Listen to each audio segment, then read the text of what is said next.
Leading Britain's conversation. Isn't it funny?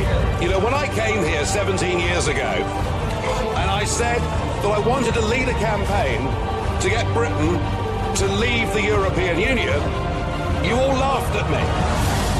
Well, I have to say, you're not laughing now, are you? I don't want to be rude, but you have the charisma of a damp rag and the appearance of a low-grade bank clerk. Let June the 23rd go down in our history as our Independence Day.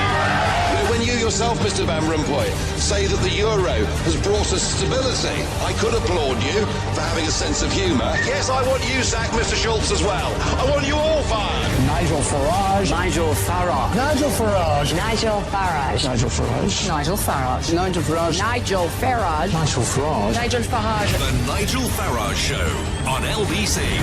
Mr. Nigel Farage. Neutral, and that was why I felt yesterday he'd overstepped the mark. But don't take it from me. Let's get an expert involved. And I'm going to Craig Prescott, who was a constitutional law lecturer at the University of Winchester. Craig, good evening to you. Good evening, Nigel. Good evening. So tell me, should the Speaker be neutral? Enlighten us, please. Most definitely. Certainly, I found Bercow's speech to be quite extraordinary, and I can't really think of a precedent where the Speaker has got involved in such a clear way and taken such a clear position on a subject that is of such current political controversy. The Speaker is essentially the chair of debates in the House of Commons, and in order to do that, your impartiality should be beyond question. And you have to think that, let's say there's a debate in the future about British foreign policy with America, and let's say you're an MP that supports Donald Trump, and you don't get chosen to contribute to that debate because it's the Speaker that chooses who speaks. You're going to think, well, is that because of my views, or is that just because I missed him? You're going to start to question some of the decisions the Speaker makes. And that's not a good position for the Speaker to be in, ultimately. No, it's not, is it? It was suggested, Craig, to me earlier on today that he was behaving more like the Lord Protector than the Speaker of the House of Commons. That's very interesting. A bit strong, I know.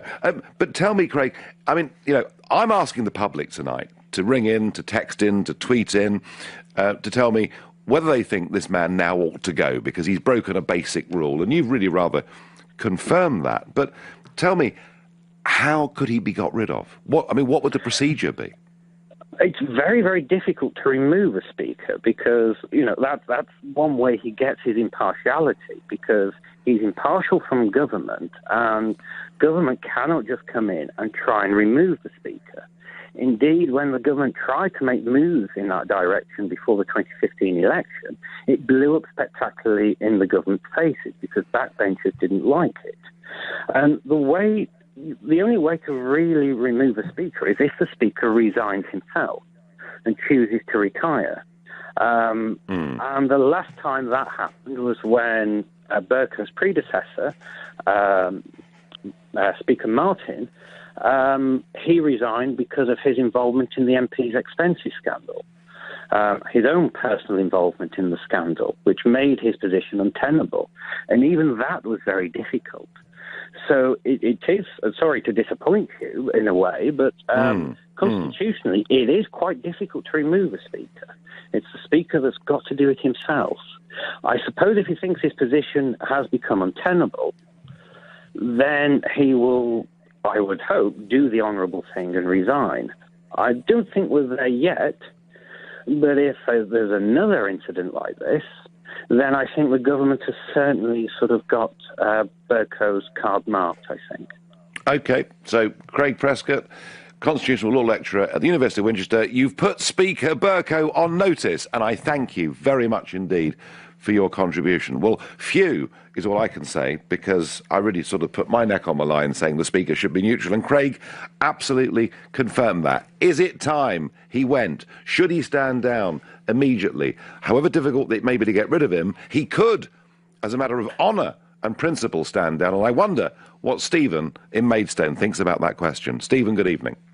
Good evening, Nigel. Absolutely agree. I think John Bercow's position has now become completely untenable.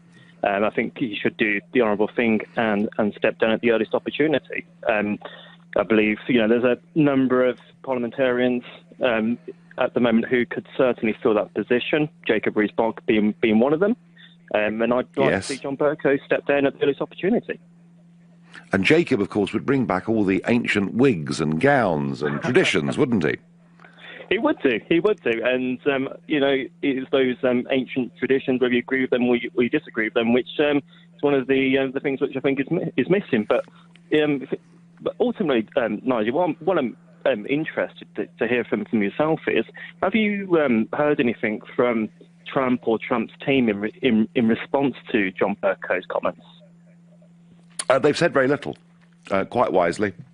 They're letting this row play out. You've now seen what Lord Fowler has said. Donald Trump does, of course, occasionally send the odd tweet out when he has an opinion. But on this one, they've kept quiet. They're seeing how it pans out. They want this visit to happen. They want this trade deal to happen. They want to make NATO, somewhat reshaped and reformed, but with us working very closely with them. So they're not going to do anything, I don't think, that would risk that. And I have to say, I'm very pleased about that, Stephen. Let's see. But Stephen, firmly of the view that Bercow ought to go. I'm speaking to you from the European Parliament, where there is no pretence at neutrality at all. In fact, the chairman, or the president, as it's known over here, of the European Parliament, not only gives political opinions, but actually takes place in votes.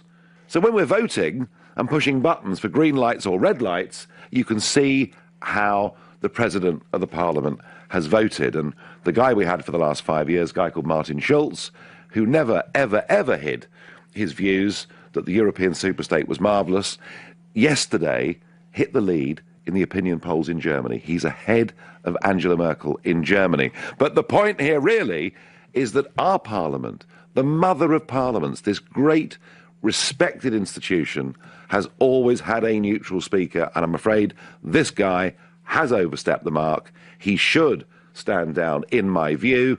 I wonder what Penny in Chelsea thinks. Hello, Nigel. Hello. Hello. Yes, I definitely think he should step down.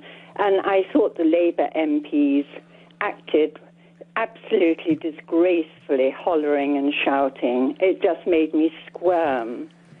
And if he had anything about him, he should resign immediately. Yes, I mean, the Labour Party are gripped with this anti-Trump hysteria. But he... Extraordinary, but he's the speaker, isn't he? He should be somebody that we respect and look up to. That's right. Yeah, I mean, Penny, tell me, have you always been a sceptic about Bercow or not? Yes, always. Right. I thought he was arrogant and totally, he wasn't impartial. He was no good for the job, but then I can remember Betty Boothroyd. Yep. Yeah, and many others, of course, who were tremendous at the job, and Bernard Wetherell and others who, when they stood down as Speaker, were greatly respected. I have to say, Penny, one thing for John Bercow, he does like the sound of his own voice, doesn't he? Does indeed, yes. And it's all wonderfully theatrical.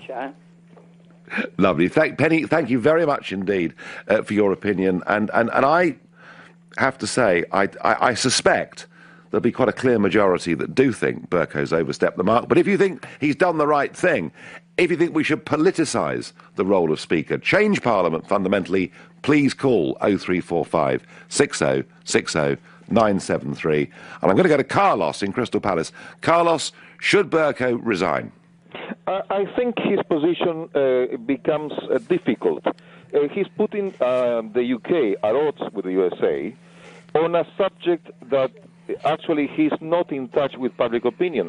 A survey by Chatham House discovered that 55% of Europeans in 10 countries support the Muslim immigration ban that was trying to be implemented by President Trump. So he's not in touch with public opinion, and he's making pronouncements that put the UK at odds with the USA. Well, he's certainly doing that. In fact, he's being actually quite abusive, isn't he, about the President of the USA. And the poll that Carlos refers to, which has had almost no coverage at all, is done by Chatham House, so very reputable, and they show that across 10 European countries, 55% of people completely support Trump's ban, including in Poland, an astonishing 71% of people. So, Carlos, I get what you're saying. There is this big gap between public opinion and, many of our political class. But in a sense, the question here is Bercow not just being wrong politically, but frankly, I think, abusing his position as Speaker of Parliament. And so, Carlos, I assume that you would support him going. Well, the point is here, he cannot make pronouncements that they are, only the government can make, because he didn't make an issue about welcoming or not welcoming a North Korean delegation. Oh. So he's open to receive North Korean delegations, but he's not ready to welcome an elected president of a democratic country. So, Carlos, was I right yesterday to call him my hypocrite of the week? Yes, absolutely so. Well, I'm going to tell you more about the hypocrisy of Bercow in a minute. But for now, you're listening to Nigel Farage, live on LBC from Brussels. It's 7:15. This is LBC, the Nigel Farage Show. Call 0345 6060 973. Text 84850. Tweet at LBC using the hashtag Farage on LBC. Well, I've been asking the question tonight, should we get rid of John Bercow, or should he resign as a point of principle for overstepping the mark, for being abusive about the American president and saying that he should not be able to speak to both houses of Parliament? But I must declare an interest in this. I'm not neutral about Bercow. In fact, this bloke has driven me bonkers for years. So much so that in 2010, I thought it would be a terribly good idea to stand against him in the general election, and on election day to go up in a light aircraft flying a banner in my bid to beat Bercow, which crashed to the ground and nearly killed me. So I have to confess to being a bit obsessive about Bercow. I don't like him very much. I think he genuinely has devalued the post of Speaker. I'm not sure he's even capable of being neutral. And back in 2013, he said, Bercow, that Eastern European immigrants have more aptitude and commitment to work than other British people. And he said that during an official visit to the Romanian Parliament back in 2013. And I said then his comments were outrageous because they breached traditional impartiality. So, take it from me, I am not impartial in any way at all. But the real point about this, not only should he not stray from neutrality, but some will say he has to uphold our values. And in a sense, he was trying to play that card yesterday, wasn't he? He said, we don't like people who are nasty on grounds of race or sex or whatever it may be. Well, if that's the case, I want to know. I really do. Why? In September 2012, when Bercow was welcoming President Yudhoyono of Indonesia, he said, Mr. President, it is a huge pleasure as well as a considerable honour for me to welcome you. Well, as some of you may know, in Indonesia, homosexuality is illegal, for example. Or why 2 months later, he welcomes the Emir of Kuwait, where women face constant discrimination, where marital rape doesn't even exist, where it's illegal to be gay, and where they ban Israeli Jews from entering the country at all. But when the Emir of Kuwait turns up, it's Your Highness. It is my privilege to welcome. And on it goes. Vietnam. He even had the North Koreans to tea in his apartment. He welcomes tyrants from all over the world. People who are racists, homophobes, anti-Semites. They're all welcome unless they're called Donald Trump. And that's why I think this man is an enormous hypocrite, a disgrace to Parliament, and the sooner he's gone, the better. Right, I've calmed down now. Elaine in Bracknell, what do you make of this? Has Bercow stepped over the line? Should he go? Yeah, definitely. I think President Trump was voted in democratically, and he's done exactly what his mandate said, and he deserves the respect of the post that he holds now. And I don't think it's for Bercow to make my decision for me. No, Elaine, I mean, I can't fight you, I can't argue with you, but the point I just made before you came on, he welcomes all these people who do terrible things, and that's fine, but he doesn't like Trump and says what he said. Do you think maybe... He doesn't like him. That's a shame that he doesn't like him. It's not for him to speak for the rest of the people. No, I wonder, Elaine, is he actually on the verge of resigning anyway? Is this his last big... He doesn't speak for me. He could be off to a very highly paid job somewhere, Well, he's a little man, and he's got a wife that likes the papers. Well, she's actually, to be fair to Sally, she's kept out of the papers a bit lately, hasn't she? But then I'm pretty weak ground myself on this week. So we'll leave it there, Elaine. But thank you, and I'll go to Ian in the Romney Marsh. Ian, has Bercow stepped over the line? Should he go? No, he shouldn't. And for me personally, John Bercow, he does speak for me. I don't agree with Trump at all. I don't like the guy. His policies are quite abhorrent, but it's not really that I wanted to actually comment on, Nigel. It was actually yourself and the hypocrisy you just showed in calling John Bercow out to be quite abusive when you yourself actually stood up in the EU Parliament being really abusive to them.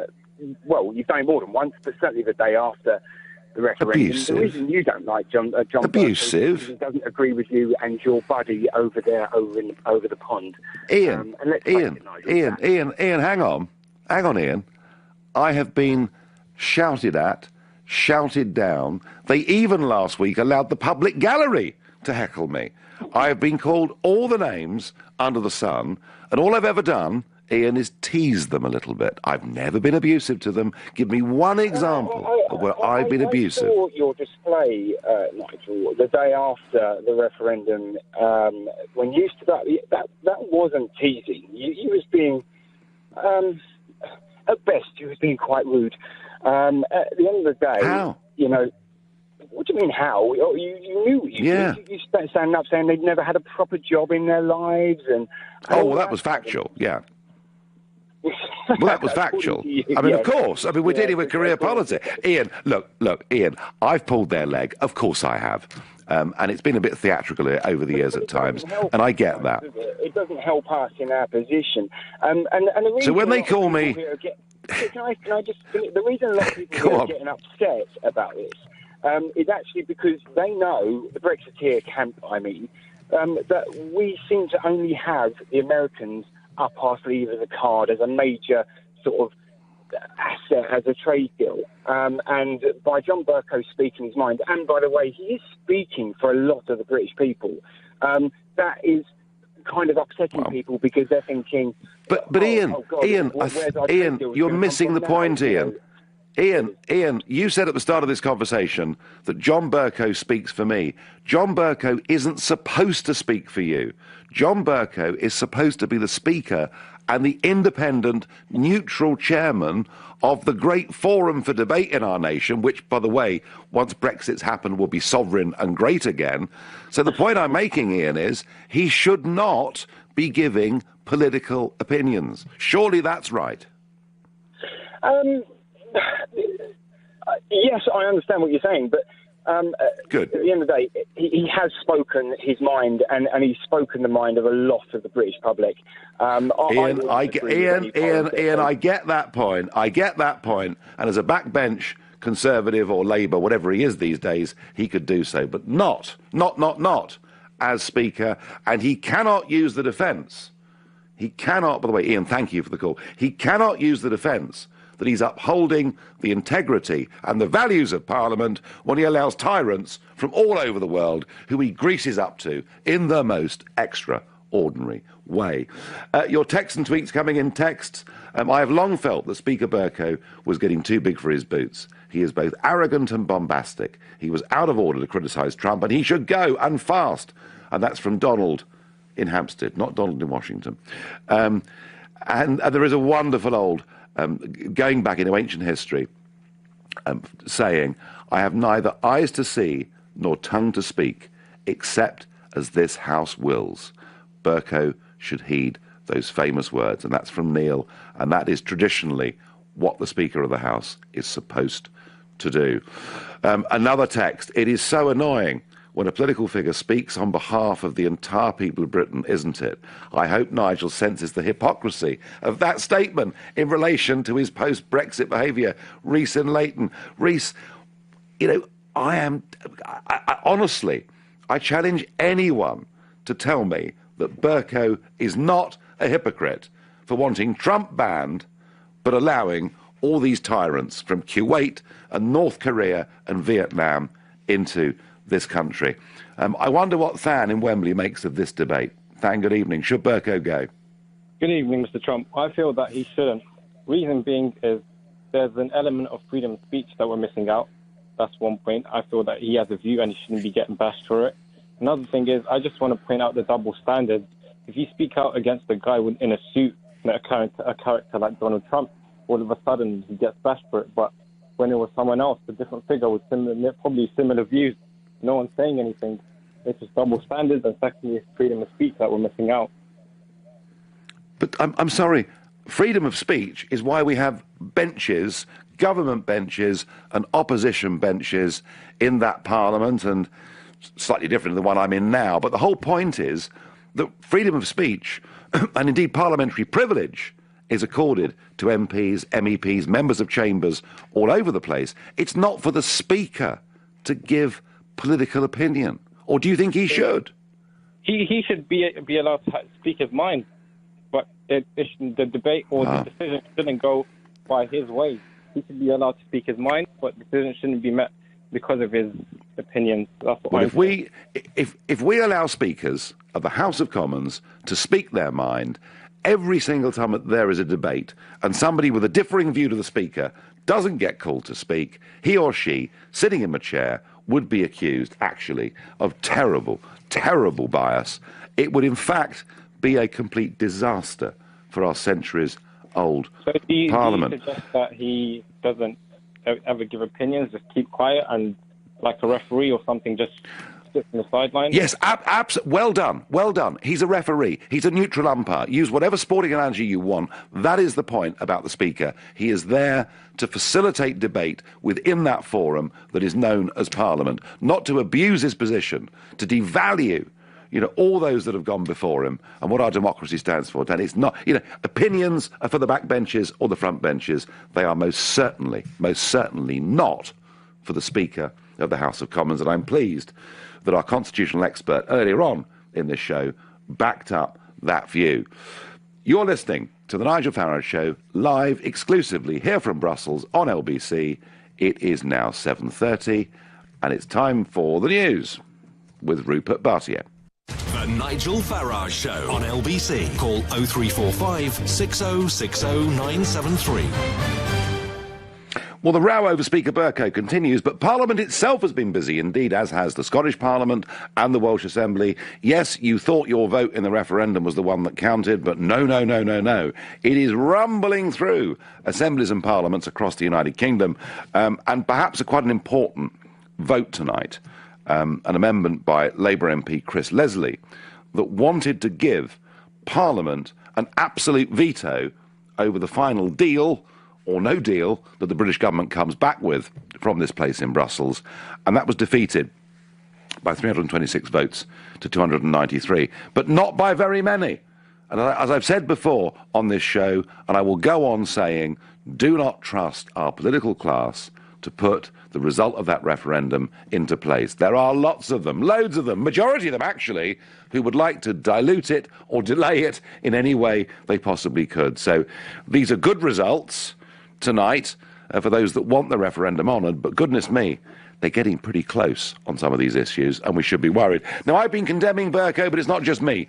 Tory MP Crispin Blunt has said that Bercow does not speak for a majority in the House, and this is the reason why speakers should never express their opinions. Nadeem Zahawi MP has said he should think about his position.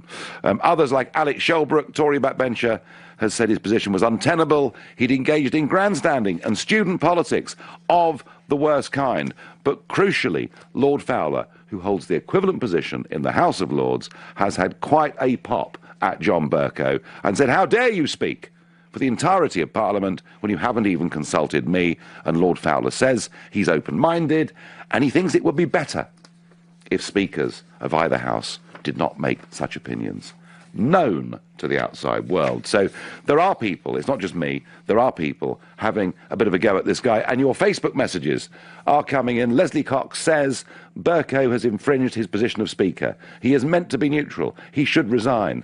Alexandra O'Hara says, watching you on my smartphone, best hour of the day. Rock and roll, Nigel. Thank you. Susan Mary Peters says Bercow should apologise and let's all move on with a kiss. Well, do you know what? He had the chance. Today, Susan, he had the chance to apologise, and he absolutely refused to do it. He reinforced the views that he'd given the day before, which possibly is why one of his biggest supporters today is Jeremy Corbyn, who says he backs the Speaker's stance, and he hit out at Trump's misogyny and his racism and his behaviour over international law. Well, it's good to know that he's got some supporters there. Paul Bolton tells me on Facebook, I think it's right. The Speaker has broken a rule of impartiality. He should step down now. Most of you are agreeing with me. I wonder what Jonathan from is it Ammanford, Jonathan? Where do you live, Jonathan? Yeah, not far from Carmarthen in West Wales. Right, OK, very good. Jonathan, should this... And by the way, the Welsh Assembly's been debating Article 50 today, as I said to you. But I mean, do you expect our Speaker to be a neutral figure or not? Absolutely, yes. I think it's disappointing, I think. You know, it seems to be a bit of a theme, Nigel, you know, these people are taking on the role of speaking for the rest of us. I heard in the news earlier that, you know, someone saying that, if Trump comes, there'll be... 2 million people on the streets. And I was thinking to myself, well, that means there's 60 million people not going to be in the streets. You know, just because they are the ones that are going to be demonstrating, they're going to be the people like myself who geographically live too far away or in work and hold jobs and live in the real world who are not going to be there demonstrating, counter to them. Are you suggesting that demonstrators don't have jobs? To be honest, obviously some of them do. But from what I've seen, a lot of them I think don't. I think they're a bit of a, rent-a-rabble. Do you really? Gosh, if I said that, it would cause a hell of a stir, wouldn't it? No, I agree with you. I see the same faces on these demonstrations all over the place. I mean, say, Nigel, I think the government's missing a huge opportunity here. I'm from West Wales and always have considered myself Welsh before British or anything else. The whole Brexit thing, I think, has really bound people from Scotland, Ireland, Wales, despite what we hear from politicians in Scotland, into being proud to be British. And instead of encompassing that and using that to build a better country, it seems that the government is just throwing that opportunity away. And before we know it, we'll be back to England, Wales, Scotland, Ireland, instead of being proud to be British as well.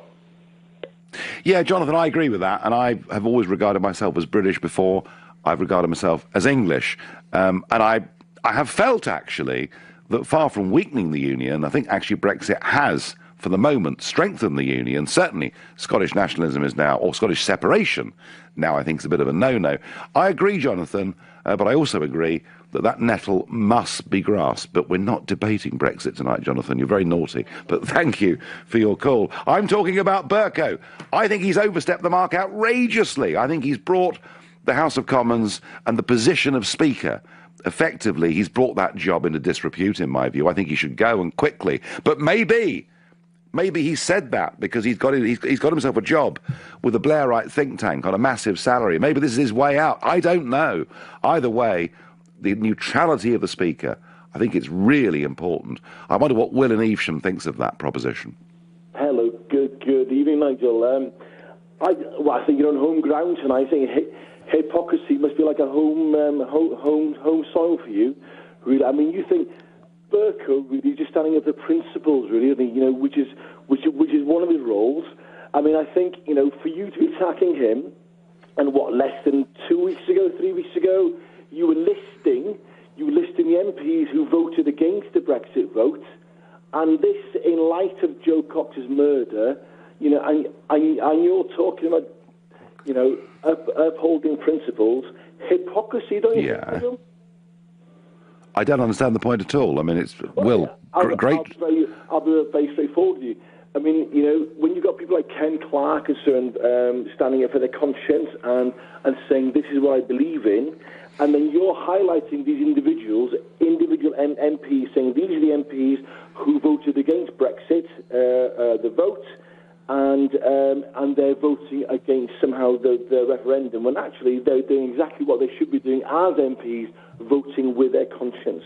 And so, I get the point, Will, about conscience. I get the point about conscience. And normally, you know, that's how MPs do vote. But isn't it different when you've actually subcontracted that decision to the people of this country? You've done so through the Commons by a majority of 6-1 to say, right, you decide, you get on with it, and hang on, I haven't finished yet. And then the government sends a leaflet out saying, we will abide by what you say. You then bring it back to Parliament and people contradict it. Well, hang on, Nigel, you're again, we're talking about the principle here, aren't we? The principle here, yeah. Do we have a democracy, and do we have a representative democracy where MPs are representing us? What's that phrase you like to use?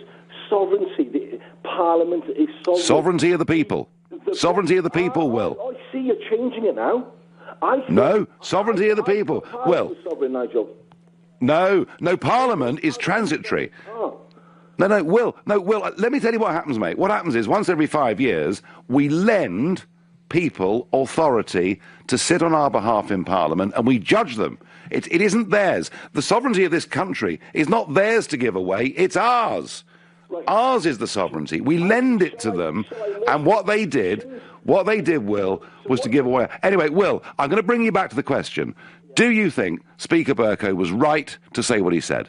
Absolutely. He spoke at the principles. Let me ask you a different question. Hitler was elected in the early 30s. No, Will. Will, it's great fun, and if it was a Brexit debate, we'd have a lot of fun with this, but it's not a Brexit debate.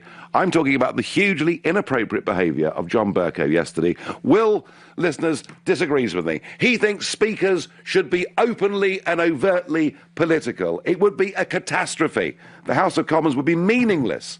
You couldn't play cricket, could you? If you thought the umpire was supporting one side or the other, it simply wouldn't and couldn't work. That's what I think. I wonder what Naeem in Finchley thinks. Naeem, good evening. Good evening, Nigel. I think you're making a mountain out of a molehill here, mate. I know you don't like this guy, but you're using this as a platform to have a pop at him. I mean, all he said is something that you fundamentally disagree with. He's your mate. Obviously, Donald's your mate across the pond. This guy... That's irrelevant. Well, it is relevant. It's irrelevant. You've got a platform at the moment that you're using, and you're milking it to discredit someone hang on. who's been elected but Naeem, by our parliamentarians. Hang on, it's down to the parliamentarians to decide. Not you. You can't use it as a platform to decide who sits in that chair. No, if you've got a issue, you go to your MP and say, you know what, I don't like what this Bercow said, and I want you to, get rid of him. Go through the proper channels. If you respect the old office of this John Bercow, you respect the office, and we should follow etiquette. Then that applies to you as well, Nigel. Well, does he respect the office? Well, does the President of the United States respect the law? He's broken the law. He's a criminal, isn't he, Donald Trump? Because he's Muslim ban, hasn't he? He's put a Muslim ban. So the North Koreans come round for tea, and that's all hunky dory. That's great. And the Vietnamese and the Emir of Kuwait. Why did you not protest about it? Why are you waking up now? I do. Do you know, Naeem? Do you know, Naeem? I think I've been the most consistent. I've been the most consistent opponent. Yes, I've protested against Saudi Arabia, and I protest against all forms of hypocrisy. But I don't think, Naeem, you clearly don't seem to understand how our Parliament is supposed to work, how it's worked. Going back to the 13th century, we had our constitutional expert, Craig, on at the beginning of this programme, who said he cannot think of any precedent in the history of our Parliament where a speaker has so overstepped the mark. And listen, Naeem, you rang up for a row. It was great fun. You're listening exclusively to Nigel Farage here on LBC in Brussels. It's 7:45. The Nigel Farage Show. Text 84850. An unrepentant John Bercow today stands by his comments yesterday that the President of the United States should not be able to address the Houses of Parliament inside the Palace of Westminster. He says that they're against racism and homophobia and all the rest of it, despite the fact he's invited tyrants, crawled to them from all over the world. And I'm saying he's overstepped the mark, and it's time he went. It would appear that some of the callers don't get this question, because they're arguing about whether they like Donald Trump or not. And I'm trying to argue, folks, this is not about your view of Donald Trump. It's about whether you think the Speaker of the House of Commons should be neutral. And all right, you could say to me, but the Speaker must uphold our values. And if Mr. Trump, for argument's sake, was breaching our values, maybe the Speaker would be right in saying he couldn't come. But that doesn't work, does it? When you've crawled up to the Emir of Kuwait and you've invited the North Koreans into your apartment for tea. It just doesn't work. That's my view. I wonder what Richard in Bracknell thinks. Richard, good evening. Hi, good evening. My view is that the only way your argument actually works is by confusing a number of different things, which is what you tend to do with most subjects. How am I confusing things, Richard? I'm trying to simplify, mate. All these tyrants that you mention have not spoken at Westminster Hall. That's the first. Oh, really? No, they haven't. Really?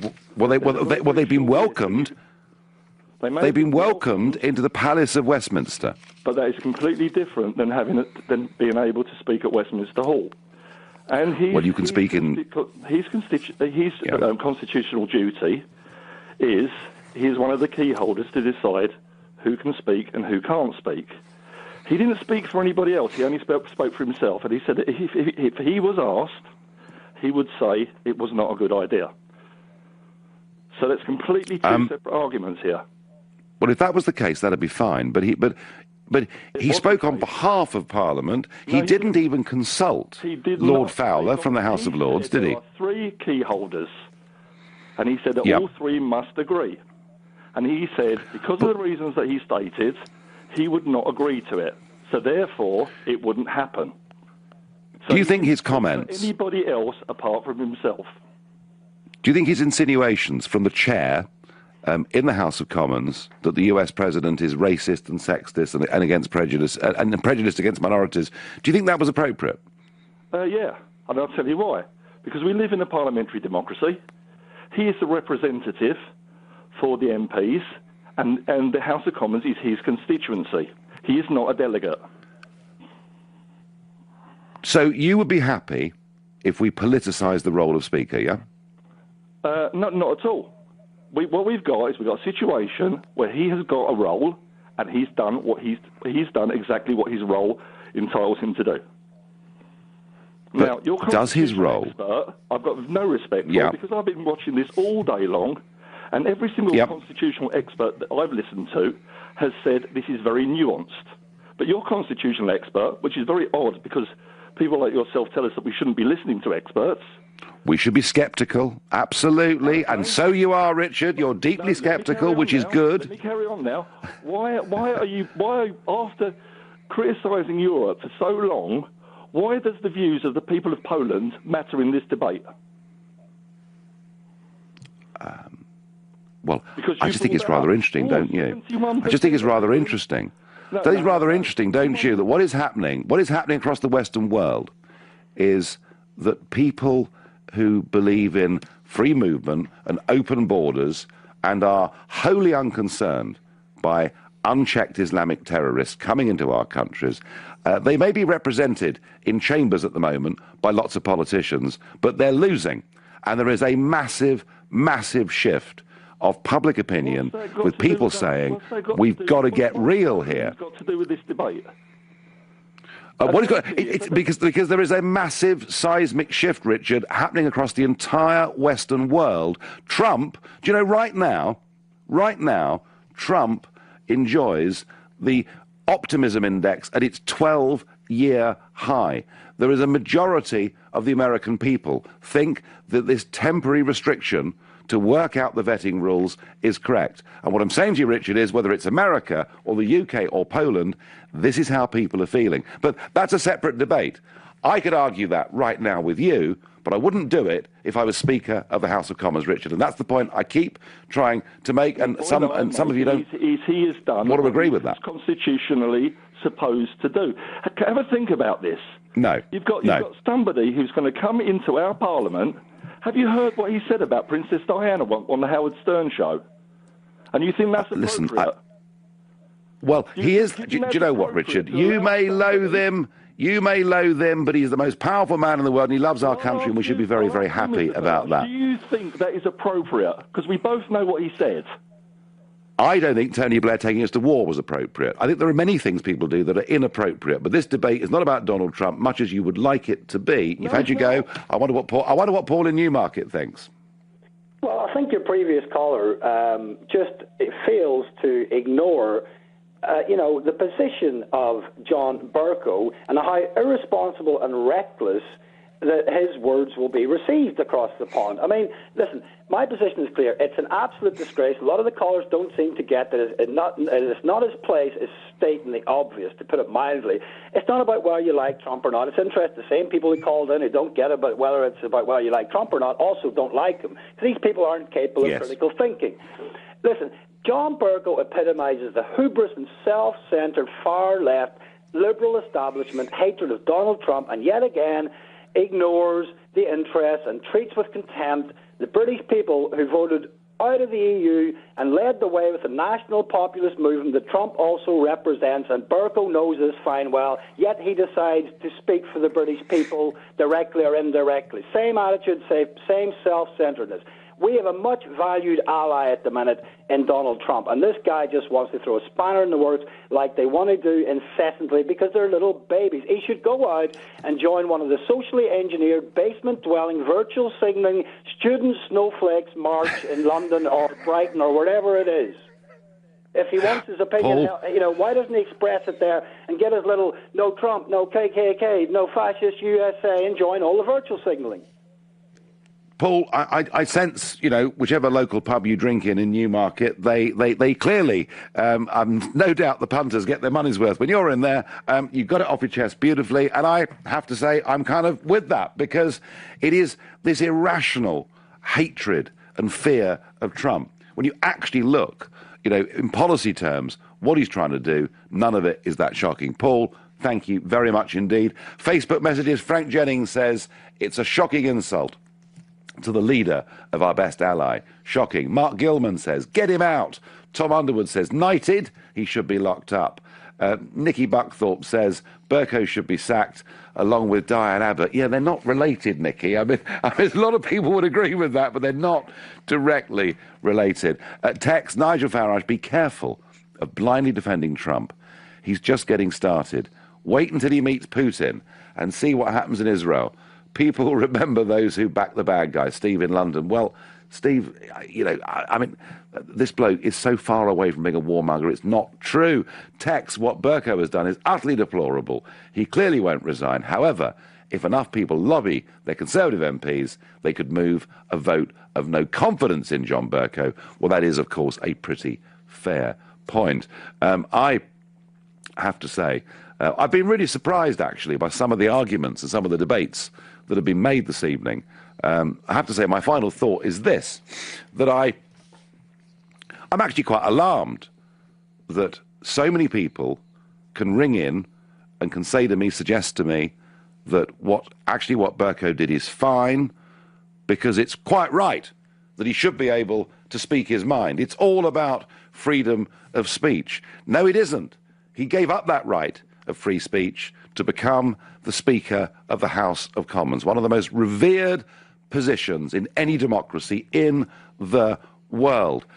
And the fact that so many people ring in and don't seem to agree with that, I find alarming. And I genuinely think we need to be teaching people about the British Constitution, about Parliament, about the way these things work. Coming up at 10 o'clock, it's Ian Collins. But up next in London, it's Clive Bull. Nigel, thank you. And lots to talk about after the news. We're going to look at housing. Finally, the government's ideas for tackling the housing crisis are published in the White Paper. What do you think of them? I'll be talking to the Housing Minister, Gavin Barwell, who will explain what they have in mind. Be beyond question. And you have to think that, let's say there's a debate in the future about British foreign policy with America, and let's say you're an MP that supports Donald Trump, and you don't get chosen to contribute to that debate because it's the Speaker that chooses who speaks. You're going to think, well, is that because of my views, or is that just because I missed him? You're going to start to question some of the decisions the Speaker makes. And that's not a good position for the Speaker to be in, ultimately. No, it's not, is it? It was suggested, Craig, to me earlier on today that he was behaving more like the Lord Protector than the Speaker of the House of Commons. That's very interesting. A bit strong, I know. But tell me, Craig, I mean, I'm asking the public tonight to ring in, to text in, to tweet in, to tell me whether they think this man now ought to go because he's broken a basic rule. And you've really rather confirmed that. But tell me... Sorry to disappoint you in a way, but constitutionally it is quite difficult to remove a Speaker. It's the Speaker that's got to do it himself. I suppose if he thinks his position has become untenable, then he will, I would hope, do the honourable thing and resign. I don't think we're there yet, but if there's another incident like this, then I think the government has certainly sort of got Bercow's card marked, I think. OK, so Craig Prescott, constitutional law lecturer at the University of Winchester, you've put Speaker Bercow on notice, and I thank you very much indeed for your contribution. Well, phew is all I can say, because I really sort of put my neck on the line saying the Speaker should be neutral, and Craig absolutely confirmed that. Is it time he went? Should he stand down immediately? However difficult it may be to get rid of him, he could, as a matter of honour and principle, stand down, and I wonder...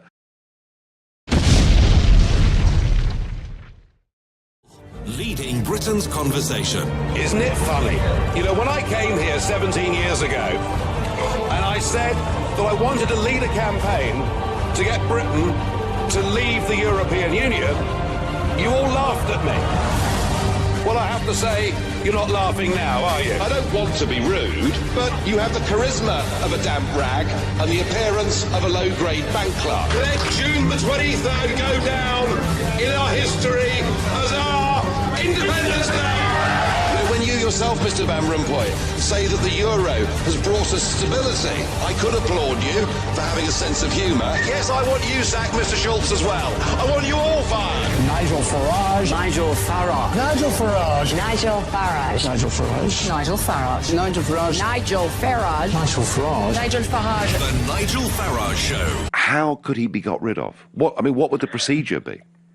It's very, very difficult to remove a Speaker because, that's one way he gets his impartiality, because he's impartial from government, and government cannot just come in and try and remove the Speaker. Indeed, when the government tried to make moves in that direction before the 2015 election, it blew up spectacularly in the government's faces because backbenchers didn't like it. And the only way to really remove a Speaker is if the Speaker resigns himself and chooses to retire. And the last time that happened was when Bercow's predecessor, Speaker Martin, he resigned because of his involvement in the MP's expenses scandal. His own personal involvement in the scandal, which made his position untenable. And even that was very difficult. So on LBC, Mr. Nigel Farage. Neutral, and that was why I felt yesterday he'd overstepped the mark. But don't take it from me. Let's get an expert involved. And I'm going to Craig Prescott, who was a constitutional law lecturer at the University of Winchester. Craig, good evening to you. Good evening, Nigel. Good evening. So tell me, should the Speaker be neutral? Enlighten us, please. Most definitely. Certainly, I found Bercow's speech to be quite extraordinary, and I can't really think of a precedent where the Speaker has got involved in such a clear way and taken such a clear position on a subject that is of such current political controversy. The Speaker is essentially the chair of debates in the House of Commons, and in order to do that, your impartiality should